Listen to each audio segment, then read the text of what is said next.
તો જય માતાજી મારા ખાકીના યોદ્ધાઓ. તો હવે પોલીસની એક્ઝામના માત્ર 30 દિવસ રહ્યા છે. કેટલા? માત્ર 30 દિવસ.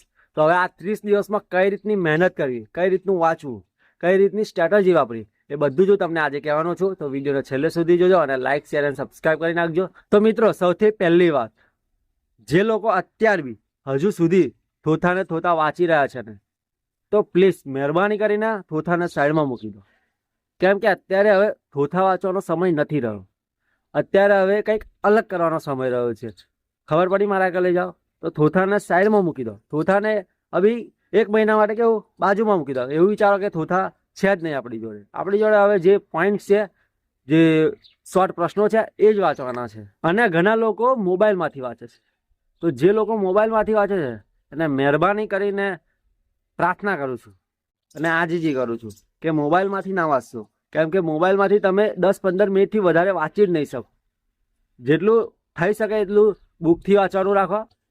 સાચી વાત ને? કેમ કે ઘણા લોકો શું કરે છે, મોબાઈલથી એવું લાગે છે કે હું મોબાઈલથી વાંચી લઈશ, હું મોબાઈલથી વાંચી જઈશ. પણ તમે મોબાઈલથી વાંચતા વાંચતા ઇન્સ્ટાગ્રામ રીલ્સ કે યુટ્યુબ શોર્ટ્સ ઉપર જતા રહેશો ને, તો તમને થોડીક બી ખબર જ નહીં પડે અને તમારો એ ટાઈમ કેમનો વેસ્ટ થઈ જશે ને. તો મારા કલે જાઓ, થઈ શકે તો મોબાઈલમાં ના વાંચો. અને જ્યારે બી વાંચવા બેસો ને, તો મોબાઈલને એટલો આઘો મૂકી દો, એટલો દૂર મૂકી દો કે તમારો હાથ પહોંચી ના શકે. જો તમે બેઠા બેઠા મોબાઈલને લઈ શકશો ને, તો તમે 100% ટાઈમ વેસ્ટ કરશો. તો પ્લીઝ મોબાઈલને બાજુમાં મૂકી દો, મોબાઈલથી વાંચવાનું બંધ કરી દો. હવે અત્યારે આ 30 દિવસ રહ્યા છે, તો તમારે શું શું વાંચવું જોઈએ? તો મેન વસ્તુ પીવાયક્યુ વાંચવા જોઈએ. જે આગળની એક્ઝામોમાં પૂછાઈ ગયા હોય ને, એ પીવાયક્યુ વાંચવા જોઈએ. એનાથી શું થાય, તમને ખબર પડે કે કેવા પ્રશ્નો પૂછાઈ શકે છે. અને બીજી વસ્તુ કે વન લાઇનર પ્રશ્નો થાય ને એટલા વાંચો. કારણ કે તમે થોથા તો વાંચી લીધા છે, પણ તમે વન લાઇનર પ્રશ્નો નહીં વાંચો ને, તો તમને કેવું આઈડિયા નહીં આવે મારા આગળ લઈ જાઓ. સાચી વાત ને? એના માટે કેવું દિમાગમાં તમારા પડેલું જ છે. જો તમે જેવા વન લાઇનર પ્રશ્નો અને પીવાયક્યુ કરશો ને, એટલે તમને આપોઆપ બધું રિમાઇન્ડ થતું જશે. અને રિવિઝન જેટલું થાય ને એટલી વાર રિવિઝન કરવાનો ટ્રાય કરજો, પીવાયક્યુ અને વન લાઇનર પ્રશ્નોનું. એનાથી તમને બહુ એટલે બહુ જ ફાયદો થશે મારા આગળ લઈ જાઓ. કેમ કે હું મારો પર્સનલી અનુભવ કહું છું, નહીં કે કોઈનું સાંભળીને કે કોઈનું કેવું જ્ઞાન લઈને હું નહીં કહેતો. મારો પર્સનલી ખુદનો અનુભવ છે, ત્યારે જ હું આ તમને કહી રહ્યો છું, એમને નથી કહેતો. અને જે લોકો ગણિત અને રિઝનિંગમાં હાર્ડ પડે છે ને, એ લોકોએ દરરોજ 1 કે 2 ચેપ્ટર ગણિત અને રિઝનિંગમાં કરવા જોઈએ. કેમ કે ગણિત અને રિઝનિંગમાં પ્રેક્ટિસ બહુ જ જરૂરી છે. જો તમે એમાં પ્રેક્ટિસ નહીં કરો ને, તો ગોત્યાય નહીં જડો. અને એના બેઠા માર્ક્સ મળે એવા છે મારા આગળ લઈ જાઓ. 60માંથી તમને લગભગ 50 થી 55 માર્ક્સ બેઠા લઈ શકો છો. એટલું આસાન હોય છે ગણિત અને રિઝનિંગ. તમને લાગતું હશે ભલે હાર્ડ, પણ હાર્ડ છે જ નહીં. તમે જેટલી પ્રેક્ટિસ વધારે કરી હશે ને, એટલું જ તમને હેલ્લું પડશે.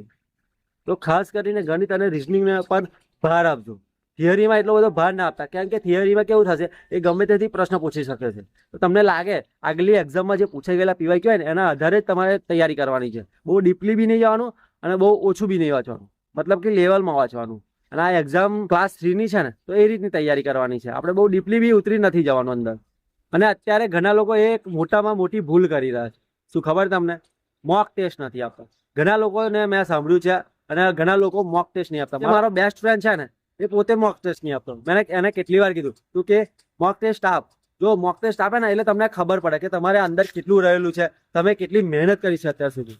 સાચી વાત ને? મારા આગળ લઈ જાઓ. તો તમે મોક ટેસ્ટ નહીં આપો ને, તો તમને થોડી બી ખબર નહીં પડે કે તમે કેટલું વાંચેલું છે, તમારા દિમાગમાં કેટલું પડેલું છે, અને ગણિત રિઝનિંગમાં બી તમે કયા લેવલ ઉપર છો. જો તમે મોક ટેસ્ટ આપશો ને, તો તમને તરત જ ખબર પડી જશે કે આ 30 દિવસની અંદર તમારે કેવી મહેનત કરવાની છે, કેટલી મહેનત કરવાની છે. સમજ્યા મારા આગળ લઈ જાઓ? તો મોક ટેસ્ટ ખાસ કરીને આપજો.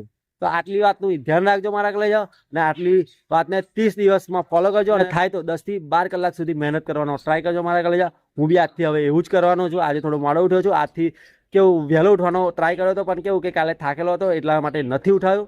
પણ કંઈ વાંધો નહીં, મારા આગળ લઈ જાઓ. આજથી હવે ટ્રાય કરીશું કે પરફેક્ટલી 10 થી 12 કલાક સુધી વંચાય, અને રાતે બી મોડા સુધી જાગીને વાંચવાનો ટ્રાય કરીશું.